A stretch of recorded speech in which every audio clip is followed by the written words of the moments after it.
It is when Hagar and Ishmael are most desperate that God's presence and action are most visible. When Hagar places Ishmael under a bush and says, "Do not let me look on the death of the child," to whom is she speaking? Maybe she is just vocalizing what is in her head. But when we do so and we think we are alone, of course God is listening. Alternatively, as a woman of faith, as evident in chapter 16, with this statement she could be calling out to the God who hears. Fittingly, God does so. God hears her, and God hears her son.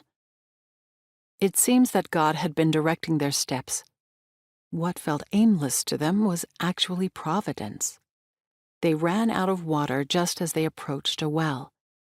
After that, God stayed with them, gave them a place to hunt, gave them a family, and bequeathed to Ishmael a grand inheritance.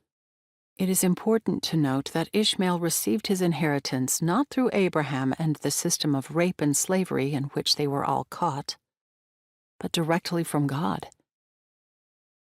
In relationship with this providing God, they each learned to trust. Sarah needed to learn to trust that God can provide for her and others without competition. Abraham had to learn to trust God by giving up what was dear to him to God's care. Hagar learns to trust that God cares for her child even more deeply than she does.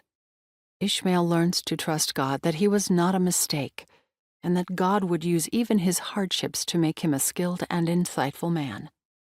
They didn't learn 4 different lessons, but 4 different facets of this same lesson. They all learned to trust God because God is trustworthy.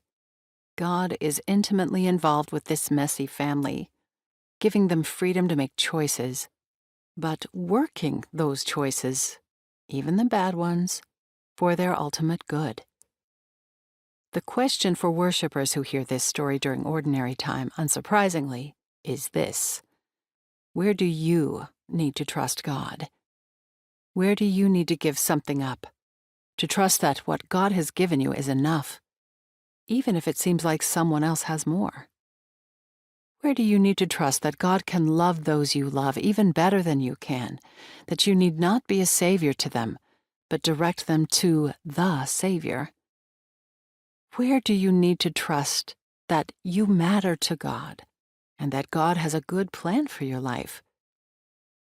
The record of this moment in the life of this family can facilitate our own trust in God, in all the ways necessary to maintain what is for the people of God not extraordinary, but ordinary, radically trusting faith, week by week, day by day, during celebrations, and those that get painfully interrupted.